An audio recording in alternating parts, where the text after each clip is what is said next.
আমার মতো হয়তোবা আপনাদেরও জিভে জল চলে আসতে পারে, আর জিভে জল চলে আসলে কিছুই করার নেই, আপনাদের কষ্ট করে বানিয়ে খেয়ে নিতে হবে। আর তা না হলে চলে আসুন আমাদের কাছে। আপনাদের সকলকে শীতের দিনে দুধ পিঠা খাওয়ার নিমন্ত্রণ রইল। ফ্রেন্ডস, ভালো লাগলে লাইক করবেন এবং শেয়ার করে দিন আপনাদের প্রিয়জনদের কাছে, তাহলে তারাও এত দারুণ দারুণ পিঠা তৈরি করে ট্রাই করতে পারবে এবং আপনাদেরও ইনভাইট করে খাওয়াতে পারবে। যদি আপনাদের রিলেটিভ বা প্রিয়জনদের কাছে ইনভাইটেশন পেতে চান তাহলে অবশ্যই শেয়ার করুন।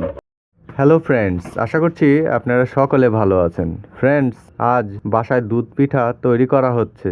আপনারা অবশ্যই এভাবে দুধ পিঠা তৈরি করে খাবেন, দেখবেন আপনার বানানো দেখে সকলেরই জিভে জল চলে আসবে। আর তাই দেখুন, এখানে খুব ঘন করে দুধ জাল দেওয়া হয়েছে, আর এই দুধগুলো কিন্তু জাল দেওয়া হয়েছে 3 ঘন্টা ধরে, যার ফলে দুধগুলো বেশ ঘন হয়ে গিয়েছে। আর কয়েক ধরনের মশলার কম্বিনেশনে তৈরি করা হয়েছে এই দুধগুলো। দুধের ভেতরে দেওয়া রয়েছে কয়েকটি এলাচ, কয়েক টুকরো দারুচিনি। দেখুন, দুধের কালার একেবারে মালাইয়ের মতো মনে হচ্ছে, দেখে জিভে জল চলে আসার মতো। আর এখানে কিন্তু গুড় রয়েছে, খেজুরের গুড়। আর এই গুড়গুলো ছিল পাটারি গুড়, আর এই গুড়কে খুব ঘন করে জাল দেওয়া হয়েছে, আর এই গুড়গুলো দুধের ভেতরে ছেড়ে দেওয়া হচ্ছে যাতে করে দুধগুলো মিষ্টি হয়ে যায়। যদিও বা নর্মালি বেশ কয়েক ঘন্টা জাল দিলেই মালাই হয়ে যায়, আর এই মালাই এমনিতেই মিষ্টি হয়, তবুও যেহেতু দুধ পিঠা, তাই এই দুধ পিঠার জন্য গুড় জাল দিয়ে দুধের ভেতরে ছেড়ে দেওয়া হচ্ছে। আর দেখুন, দুধ পিঠার জন্য বেশ দারুণ পিঠা তৈরি করা হচ্ছে, আর এই পিঠা বিভিন্ন ইনগ্রিডিয়েন্টসের কম্বিনেশনে তৈরি করা হচ্ছে। আর এখানে মাটির চুলায় রেখে দেওয়া আছে এক ধরনের ডাইস, যা দুধ পিঠার শেপ প্রদান করে থাকে। এই ডাইসগুলো ছাড়াও কিন্তু দুধ পিঠা তৈরি করা যায়। কিভাবে তৈরি করা যায় নেক্সট ভিডিওতে অবশ্যই শেয়ার করব। আর এখানে দেখুন, ডাইসে এই ইনগ্রিডিয়েন্টসগুলো দেওয়ার সঙ্গে সঙ্গে দুধ পিঠার যে শেপ, সেই শেপগুলো কিন্তু দারুণ হচ্ছে। অলরেডি এগুলো ড্রাই হতে শুরু করেছে হিটের মাধ্যমে, আর চুলোর আঁচ কিন্তু মিডিয়াম রাখতে হবে, তা না হলে দুধ পিঠার যে পিঠাগুলো রয়েছে সেগুলো কিন্তু পুড়ে যাবে, আর পুড়ে গেলে এর টেস্ট নষ্ট হয়ে যাবে। এবার মাটির সরাই দিয়ে এটিকে ঢেকে দেওয়া হবে। এই পিঠাগুলো সম্পূর্ণ ড্রাই না হওয়া পর্যন্ত, অর্থাৎ 1 থেকে 2 মিনিট, ইভেন চুলার আঁচের উপর ডিপেন্ড করছে কতক্ষণ রাখতে হবে।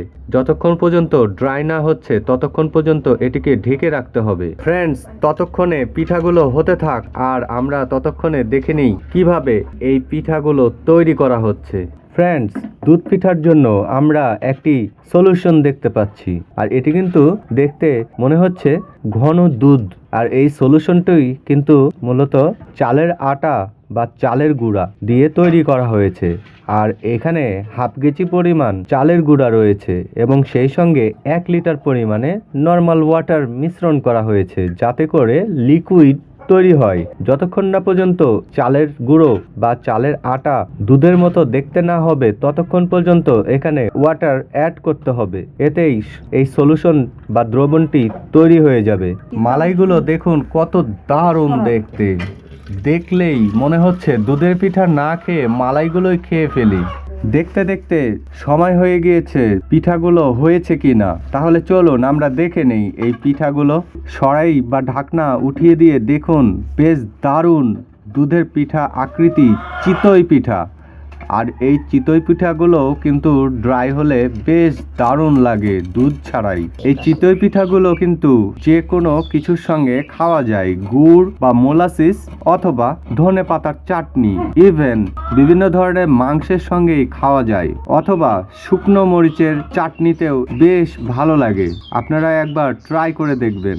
আর এ সকল চিতই পিঠা কিন্তু ফুটপথে বানাতে দেখা যায়, আর বেশ মজা করে খেয়ে থাকে। চিতই পিঠাগুলো হয়ে গিয়েছে অলরেডি, আর চিতই পিঠাগুলো কিন্তু উঠানো বেশ কষ্টসাধ্য হয়ে থাকে, তবে যদি হয় টেস্টফুল তাহলে কিন্তু কষ্ট কোনো ব্যাপারই না। আর এই পিঠাগুলো কিন্তু যত্ন সহকারে উঠাতে হবে, তা না হলে ভেঙে যেতে পারে। আর এই পিঠেগুলো উঠাতে পাতলা চামচ কিংবা ইনস্ট্রুমেন্টের সাহায্যে উঠাতে হয়। এবারে আমরা মালাইয়ের মধ্যে ছেড়ে দিচ্ছি এই চিতই পিঠাগুলো।